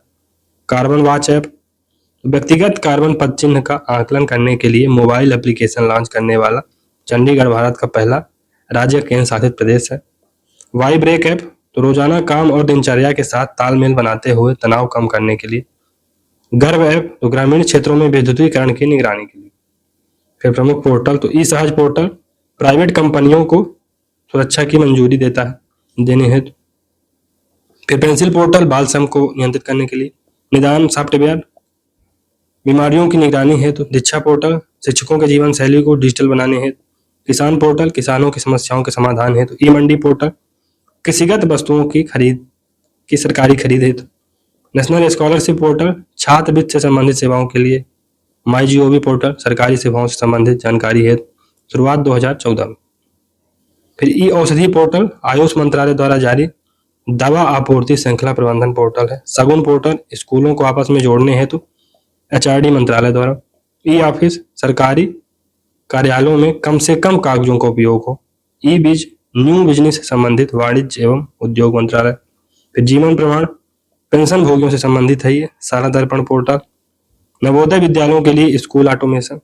समग्र पोर्टल तो ये सामाजिक सुरक्षा कार्यक्रम के माध्यम से राज्य सरकार द्वारा संचालित योजनाओं को लोगों तक पहुंचाना इसका उद्देश्य है। निदान तो बीमारियों की निगरानी है तो निदान। नेशनल स्कॉलरशिप पोर्टल छात्रवृत्ति से संबंधित सेवाओं के लिए। सेज पोर्टल तो वरिष्ठ नागरिकों की आवश्यकताओं पर ध्यान केंद्रित करने के लिए। गोवर्धन पोर्टल जैविक ठोस अपशिष्ट प्रबंधन के लिए। तरंग केंद्रीय विद्युत मंत्रालय द्वारा ट्रांसमिशन पर निगरानी रखने हेतु। ताम्र पोर्टल तो ये केंद्रीय खनिज एवं संसाधन मंत्रालय का खनिज हेतु पोर्टल है। दीप पोर्टल विद्युत मंत्रालय का ई नीलामी पोर्टल। युक्त धारा पोर्टल विज्ञान एवं प्रौद्योगिकी मंत्रालय द्वारा मनरेगा योजना में रिमोट सोर्सिंग का उपयोग करने हेतु नीति आयोग द्वारा स्वास्थ्य एवं ये दोस्तों पोषण ज्ञान पोर्टल है। तो नीति आयोग द्वारा स्वास्थ्य एवं पोषण के बारे में जानकारी देने हेतु जारी।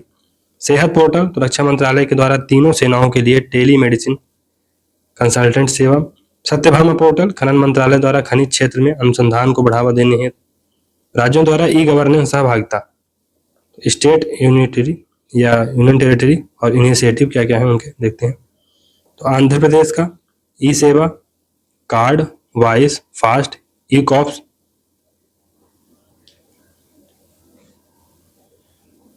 शौकर्यम, फिर भू भारती।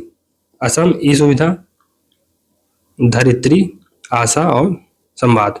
गोवा का धरानी प्रोजेक्ट, फिर गुजरात का महती शक्ति जन सेवा केंद्र आज।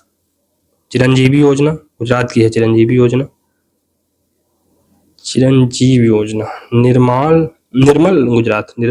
चिरंजीवी योजना दोस्तों ये राजस्थान में भी है, अभी करंट अफेयर में था, मतलब इसको लॉन्च किया था। हरियाणा तो नई दिशा जननी सुविधा योजना। हिमाचल प्रदेश लोकमित्र। जम्मू एंड कश्मीर डैकनेट। फिर झारखंड तो ये वाहन और सारथी। तो झारखंड कोई नहीं जानता है इसको, तो झारखंड।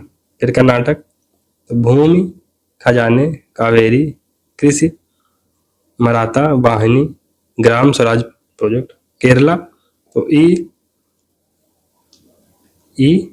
श्रृंखला ordinate fast reliable instant friends.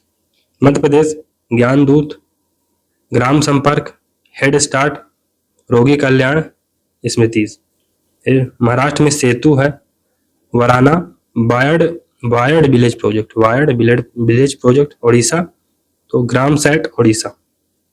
चलिए राजस्थान में देख लेते हैं। जनमित्रा जन स्विफ्ट लोकमित्र राजनिधि ई मित्रा सारथी। फिर इसमें तमिलनाडु में राशि मय्यम्स कांचीपुरम रेगिनेट। त्रिपुरा में दोस्तों हैं ग्रामोदय वाहन ई सुविधा केंद्र। उत्तराखंड में सक्षम आरोही। उत्तर प्रदेश में लोकवाणी ई सुविधा भूलेखा कोसवानी और प्रेरणा। अंडमान एवं निकोबार आइसलैंड में द्वीप भूमि। और चंडीगढ़ में ई संपर्क। दादरा एंड नगर हवेली में सुविधा। दमन एंड दीव में भी सुविधा। और लक्षद्वीप में पोर्टनेट एवर अलर्ट। मॉक क्या है दोस्तों? Massive open online course.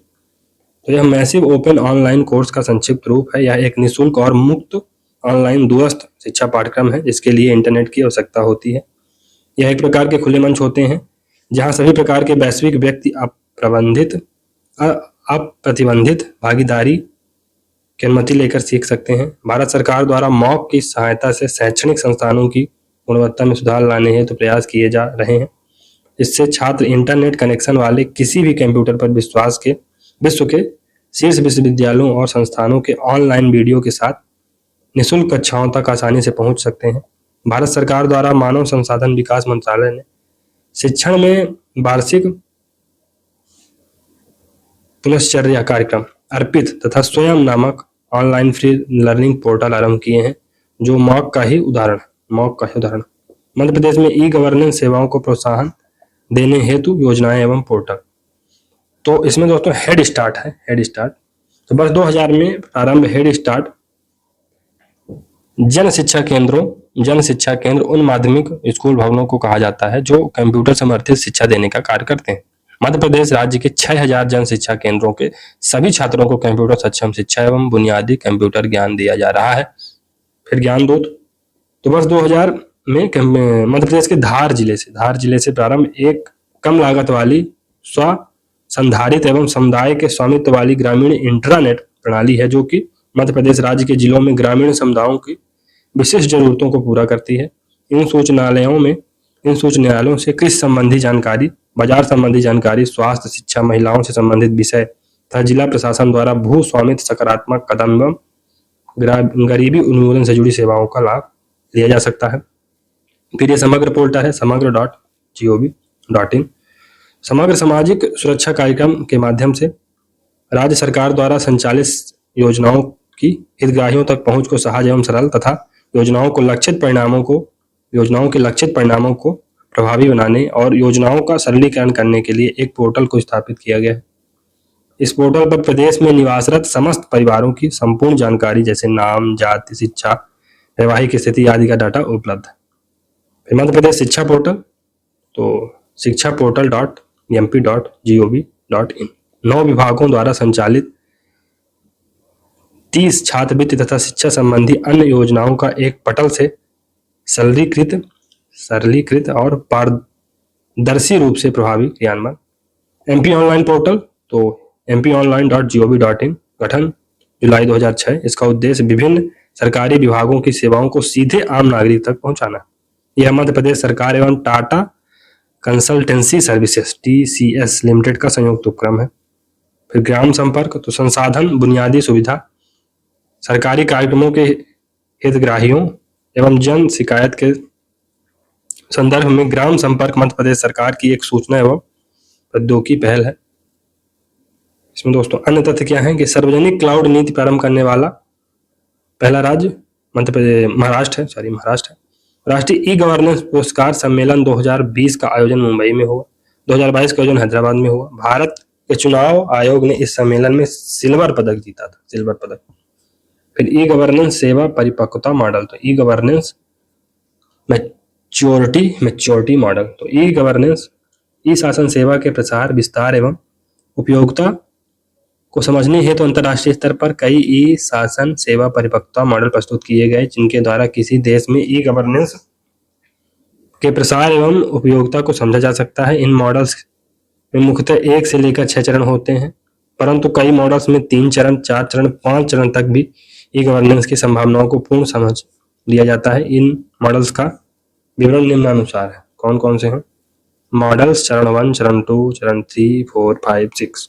2 चरणों वाले मॉडल कौन से हैं? रेडिक, सूची निर्माण, कैटलॉगिंग और लेन देन, ट्रांजैक्शन। 3 चरण वाले model bird bank, publish, interact और ट्रांजैक्ट, लेन देन। हार्वर्ड, प्रसारण यानी पब्लिश, फिर इंटरैक्ट, फिर ट्रांजैक्ट। फिर चेट एट अल, इसमें सूची यानी कैटलॉग, लेन देन, ट्रांजैक्शन और वर्टिकल इंटीग्रेशन है।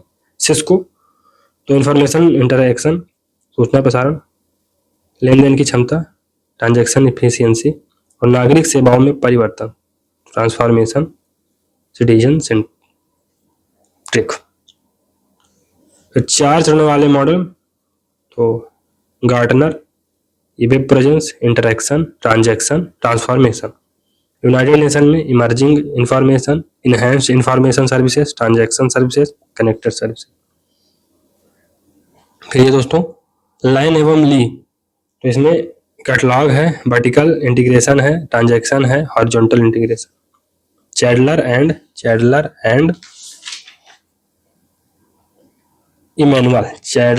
इमैनुअल, तो इसमें क्या क्या है? इंफॉर्मेशन है, इंटरैक्शन है, ट्रांजैक्शन है और एकीकरण।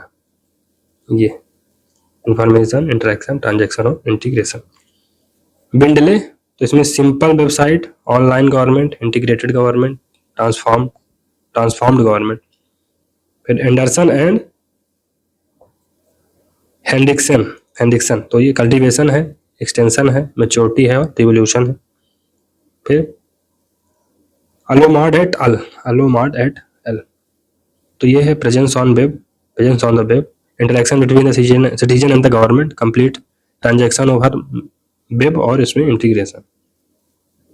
5 चरण वाले मॉडल, तो यूनाइटेड नेशन में है emerging web presence, enhance web presence, interactive web presence, transactional web presence और seamless networked web presence. UK national audit office में basic site, electronic publishing, e publishing, transaction, joined up, e governance. फिर Accenture, तो इसमें online presence, basic capability, service ability, ensured delivery, service transaction. Hiller एवं Belanger, तो इसमें information है, two way communication है, transaction है, इंटीग्रेशन है, पार्टिसिपेशन। मून, इसमें इंफॉर्मेशन है, टू वे, फिर सर्विस है, सेवा एवं बातचीत, सेवा एवं वित्तीय लेन देन। तो इसमें to way communication, services and financial transaction, horizontal and vertical integration और पॉलिटिकल पार्टिसिपेशन।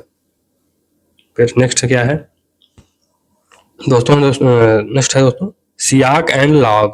सियाक एंड लॉग, तो इसमें वेब प्रेजेंस है, इंटरेक्शन है, ट्रांजैक्शन है, ट्रांसफॉर्मेशन है, democracy. Amazon and Gill Garcia, इसमें प्रेजेंस है, इंफॉर्मेशन है, इंटरेक्शन है, ट्रांजैक्शन है और पॉलिटिकल पार्टिसिपेशन।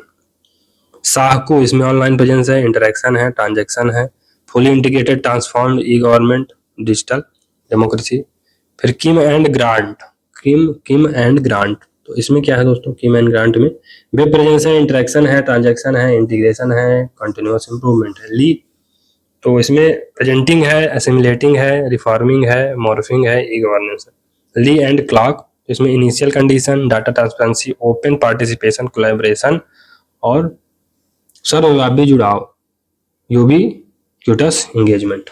चलिए आगे बढ़ते हैं। 6 चरण वाले मॉडल। 6 चरण वाले मॉडल में दोस्तों डेलॉइट है, information publishing, official two way interaction, official two way transaction, multipurpose portal personalization, फिर clustering of common services, full integration and enterprise transaction. बेस्कोट ये क्या है, setting up and email system and internal network, enabling inter organizational and public access to information, allowing two way communication, allowing exchange of value, digital democracy, joint of government. तो विभिन्न मॉडलों में प्रयुक्त हुए शब्दों से तात्पर्य क्या है, तो इंफॉर्मेशन प्रेजेंस क्या है, तो इसमें निष्क्रिय पैसिव वेबसाइट के माध्यम से सरल जानकारी प्रदान की जाती है। जिसे क्या कहते हैं, जिसे ब्रोशर वेयर के रूप में जाना जाता है। यह दर्शाता है कि यह केवल एक मुद्रित ब्रोशर, प्रिंटेड ब्रोशर के रूप में कार्य करता है। बातचीत इंटरेक्शन, तो इस चरण में नागरिक या व्यवसाय और सरकार के बीच ईमेल और इंटरैक्टिव फीडबैक फॉर्म के रूप में बुनियादी बातचीत की जाती है, जो एक प्रकार की फीडबैक देता रहता है। ट्रांजैक्शन, तो इस चरण में कर भुगतान, लाइसेंस नवीनीकरण और यहाँ तक कि अनुबंध खरीद, बोलियों के लिए आवेदन करने जैसे लेन देन को शामिल किया जाता है। परिवर्तन एंड ट्रांसफॉर्मेशन, तो यह उच्चतम चरण, हाईएस्ट फेज है। इस स्तर पर परियोजनाएं इतनी परिपक्व हैं कि सरकार की मौजूदा प्रक्रिया और कार्यों को बदलने वाले बदलाव लाए जा सकते हैं, पर ये सिस्टम को ई गवर्नेंस में बदल देते हैं और कुछ नवीन सूचनाएं जोड़ते रहते हैं। तो चलिए दोस्तों, कुछ क्वेश्चन हैं उनको सॉल्व कर लेते हैं। तो NIC यानी राष्ट्रीय सूचना केंद्र की स्थापना कब हुई थी, तो 1976 में हुई थी। निकनेट को कब लॉन्च किया गया था, तो इसको 1987 में लॉन्च किया गया था। भारत में नेशनल ई गवर्नेंस प्रोग्राम की शुरुआत कब हुई, तो दोस्तों 2006 में हुई थी। स्वान की स्थापना कब की गई, स्टेट वाइड एरिया नेटवर्क की स्थापना कब की गई, 2005 में। भारत विकास गेटवे में शामिल नहीं है, तो इसमें दोस्तों परिवहन शामिल नहीं है। स्वान सहभागिता के किस श्रेणी के तहत कार्य करता है, स्वान दोस्तों गवर्नमेंट टू सिटीजन, G2C। फिर आरोग्य ऐप कब लॉन्च किया गया, 2 अप्रैल 2020। आरोग्य सेतु ऐप में जानकारी कितनी भाषाओं में, 12 भाषाओं में। फिर भूमि प्रोजेक्ट ई गवर्नेंस योजना, तो ये कर्नाटक में। फिर सारथी पोर्टल संबंधित है, सारथी पोर्टल ये दोस्तों दिव्यांग व्यक्तियों के सशक्तिकरण से है। सगुन पोर्टल ये मानव संसाधन विकास मंत्रालय से है। समाधान ऐप दोस्तों ये चुनाव आयोग से संबंधित है। केंद्रीय एवं राज्य इलेक्ट्रॉनिक सेवा प्रदान आयोग की स्थापना इलेक्ट्रॉनिक सेवा प्रदान विधेयक 2011 के अंतर्गत की गई। मध्य प्रदेश शिक्षा पोर्टल के अंतर्गत कितने विभागों को सम्मिलित किया गया, तो इसमें दोस्तों 9 विभागों को सम्मिलित किया गया है। MP ऑनलाइन पोर्टल की शुरुआत जुलाई 2006 में की गई थी। नेशनल ई गवर्नेंस प्लान के अंतर्गत सीएससी क्या है दोस्तों? ये है कॉमन सर्विस सेंटर, भारत सरकार द्वारा प्रारंभ किया गया एक प्रमुख उपक्रम MCA 21 निम्नलिखित क्षेत्रों में से किस एक से संबंधित है? ये दोस्तों MCA 21 ये ई प्रशासन से संबंधित है। दिशा ऐप दोस्तों महिला सुरक्षा से संबंधित है। ई सेवा ऐप संबंधित राज्य कौन सा है? आंध्र प्रदेश है। सारथी ऐप संबंधित है, तो सारथी ऐप दोस्तों रेलवे पुलिस बल से संबंधित है। पेंसिल पोर्टल बाल श्रम से। कोविन ऐप संबंधित है कोविड वैक्सीन से। फिर नक्शा ऐप तो ये सर्वे ऑफ इंडिया से है। फिर इलेक्ट्रॉनिक सेवा प्रदायन विधेयक 2011 के अंतर्गत सेवा प्रदान न करने वाले अधिकारी पर 20,000 का जुर्माना था, 20,000। फिर गार्टनर के अनुसार 4 चरण परिपक्वता मॉडल को क्रम से व्यवस्थित कीजिए, तो इसमें दोस्तों D नंबर होगा सूचना, सहभागिता यानी इंफॉर्मेशन, पार्टिसिपेशन, ट्रांजैक्शन और चेंज। 2020 में आ भी चुका। सचेत ऐप निम्नलिखित में से किससे संबंधित? सचेत ऐप ये दोस्तों बैंकों में धोखाधड़ी से रोकने के लिए है। ई प्रशासन से संबंधित सही विकल्प को चयन कीजिए। ई प्रशासन इसमें उपरोक्त सभी हैं। समतलीय संगठन है यानी हॉरिजॉन्टल, कंप्यूटर पर आधारित, कंप्यूटर बेस्ड और उपलब्धि एवं लक्ष्य उन्मुखी है। ताम्र पोर्टल तो इसमें उपरोक्त सभी होगा। पूरा नाम क्या है? Transparency auction monitoring and resource augmentation. प्रारंभ 15 फरवरी 2017। यह पोर्टल भारत में खनन गतिविधियों को बढ़ावा देगा। किसान कॉल सेंटर की शुरुआत कब हुई थी? किसान कॉल सेंटर की शुरुआत 21 जनवरी 2004 को हुई थी। निम्नलिखित में से किसने कहा कि ये प्रशासन का अभिप्राय स्मार्ट गवर्नेंस है? तो ये किसने कहा था दोस्तों? नस्कॉम के अध्यक्ष देवांग मेहता ने कहा था। निम्नलिखित में से ई गवर्नेंस के स्तंभ हैं, तो इसमें सभी होगा यानी लोग, पीपल, प्रोसेस और टेक्नोलॉजी तीनों है। नस्कॉम किस वर्ष अस्तित्व में आई थी दोस्तों? 1988 में आई थी। डिजिटल इंडिया 1 जुलाई 2015। MP ऑनलाइन पोर्टल निम्नलिखित में से किसका संयुक्त उपक्रम है? तो ये मध्य प्रदेश सरकार और टाटा कंसल्टेंसी सर्विसेज का है, उपरोक्त दोनों। शिक्षकों की जीवन शैली को डिजिटल बनाने हेतु किस पोर्टल को आरंभ किया गया? शिक्षकों की दीक्षा पोर्टल लॉन्च किया गया है। जन धन दर्शक ऐप निम्नलिखित में से किससे संबंधित है? तो ये बैंकिंग सेवाओं को आसान बनाने से संबंधित है। गर्भ ऐप ग्रामीण विद्युतीकरण से संबंधित है। फिर राष्ट्रीय ई शासन योजना का प्रारंभ 18 मई 2006 को। दीक्षा पोर्टल से संबंधित सही विकल्प चुनिए। इसमें दोस्तों उपरोक्त दोनों सही हैं। केंद्रीय मानव संसाधन विकास मंत्रालय द्वारा लॉन्च किया गया है। उद्देश्य शिक्षकों की जीवन शैली को डिजिटल बनाना। निम्नलिखित में से कौन सा भारत में ई शासन के विकास का प्रथम चरण था? तो ई शासन के इसमें दोस्तों प्रथम चरण कौन था? कंप्यूटरीकरण। पहले कंप्यूटरिंग आएगा, फिर आप नेटवर्क में जाओगे, ऑनलाइन होगा, तो ये तो बाद के चरण है। पहले तो कंप्यूटर आना चाहिए। ई प्रशासन में निम्नलिखित में से कौन सा गुण निहित है? तो ई प्रशासन में उपरोक्त सभी यानी उत्तरदायित्व, रिस्पॉन्सिबिलिटी, ट्रांसपेरेंसी और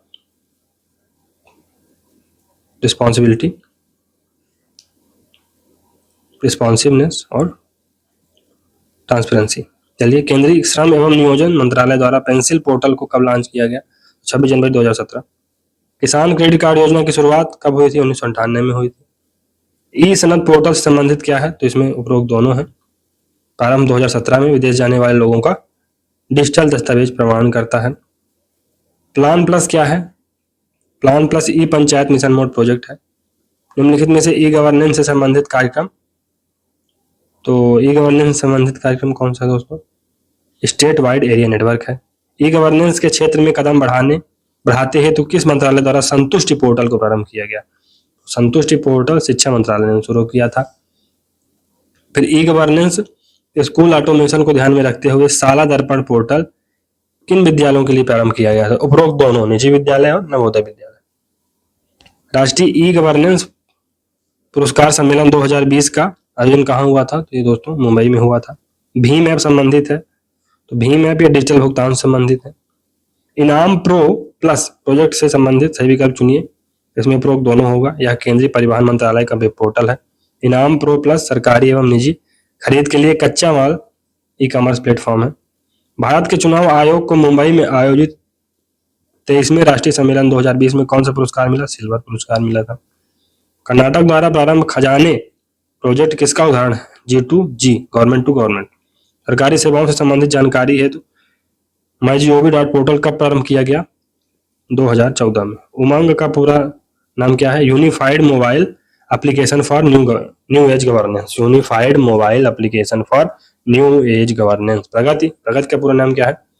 प्रगति क्या है दोस्तों? Proactive governance and timely implementation. Proactive governance and timely implementation. डीप इससे संबंधित है। तो इसमें दोस्तों डीप में उपरोक्त सभी होगा। इसका पूरा नाम discovery of efficient electricity price है। यह विद्युत मंत्रालय का ई नीलामी पोर्टल है।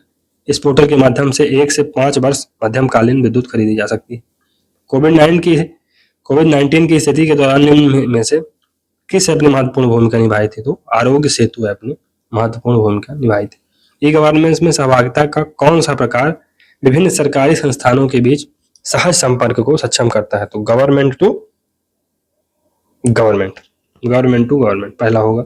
पीएम दिशा से संबंधित सही विकल्प चुनिए। तो इसमें उपरोक्त दोनों होगा। प्रारंभ इसका 15 सितंबर 2019 को हुआ था। प्रत्येक परिवार के कम से कम एक व्यक्ति को डिजिटल साक्षर बनाना इसका उद्देश्य। स्वयं पहल संबंधित, तो इसमें भी उपरोक्त सही होगा। क्या पूरा नाम क्या है इसका? Study webs of active learning for young aspiring mind. मानव संसाधन विकास मंत्रालय द्वारा 9 जुलाई 2017 को प्रारंभ। यह पहल ऑनलाइन पाठ्यक्रमों के लिए एकीकृत मंच और पोर्टल प्रदान करेगा। प्रगति ये क्या है दोस्तों? तो प्रगति पोर्टल निम्नलिखित में से किससे संबंधित है? ये सभी से संबंधित है। डिजिटल डेटा प्रबंधन, वीडियो कॉन्फ्रेंसिंग, भू स्थानिक। ज्ञान दूत प्रोजेक्ट से संबंधित सही विकल्प, इसमें भी सही उपरोक्त सभी होगा। यानी मध्य प्रदेश के धार जिले से प्रारंभ, जनवरी 2020 में इसका प्रारंभ। और यह इंट्रानेट आधारित सरकार से नागरिक यानी गवर्नमेंट टू सिटीजन सेवा वितरण पहल है। निम्नलिखित में से कौन सा ई गवर्नेंस का प्रकार नहीं? तो विद्यार्थी से शिक्षक ये नहीं। ई गवर्नेंस को अन्य किस नाम से भी जाना जाता है? तो इसमें स्मार्ट गवर्नेंस ये जाना जाता है। NEGP का पूरा नाम क्या है? National e governance plan. E biz portal किससे संबंधित है? तो ये ई-बिज पोर्टल न्यू बिजनेस से संबंधित है। भारतीय सेना संबंधित पोर्टल, भारतीय सेना से, तो इसमें भारतीय सेना से कौन सा है? हमराज। सूचना प्रौद्योगिकी अधिनियम किस वर्ष में अस्तित्व में आया? सूचना प्रौद्योगिकी अधिनियम 2000 में आया था। निम्नलिखित में से कौन सा पोर्टल वाणिज्य एवं उद्योग मंत्रालय से संबंधित है? तो ई-बिज पोर्टल है। जीवन प्रमाणन से संबंधित, तो ये पेंशन भोगियों से है, पेंशनरों से है दोस्तों। चलिए आगे बढ़ते हैं। मध्य प्रदेश वन विभाग द्वारा संचालित पोर्टल कौन सा है? जियो फॉरेस्ट है। मेघराज क्या है? ये GI क्लाउड है। फिर हेड स्टार्ट प्रोजेक्ट से संबंधित सही विकल्प चुनिए। इसमें उपरोक्त दोनों होगा। यानी छात्रों और शिक्षकों के लिए एक कंप्यूटर एडेड लर्निंग प्रोग्राम है। जिला प्राथमिक शिक्षा कार्यक्रम के तहत मध्य प्रदेश राज्य में वर्ष 2000 में प्रारंभ। ई गवर्नेंस से संबंधित कॉस्मोस किस राज्य से? कॉस्मोस ये छत्तीसगढ़ का है। एक कदम आपकी ओर, एक कदम आपके लिए, ये दोस्तों किसका ध्येय वाक्य है? तो ये नेशनल ई गवर्नेंस प्लान का ध्येय वाक्य है। निम्नलिखित में से कौन सी कंपनी भारत नेट को ग्राम पंचायतों में ब्रॉडबैंड सुविधा से जोड़ने में सहायता प्रदान कर रही है? तो ये उपरोक्त सभी एनपावर ग्रिड, रेलटेल और BSNL सभी कर रही हैं। निर्वाचन में पारदर्शिता लाने के लिए कौन सा ऐप बनाया गया था? तो इसमें सी-विजिल ऐप बनाया गया था। ई गवर्नेंस के उद्देश्यों की प्राप्ति के लिए भारत सरकार द्वारा डिजिटल इंडिया कार्यक्रम की शुरुआत 1 जुलाई 2015 को किया गया था।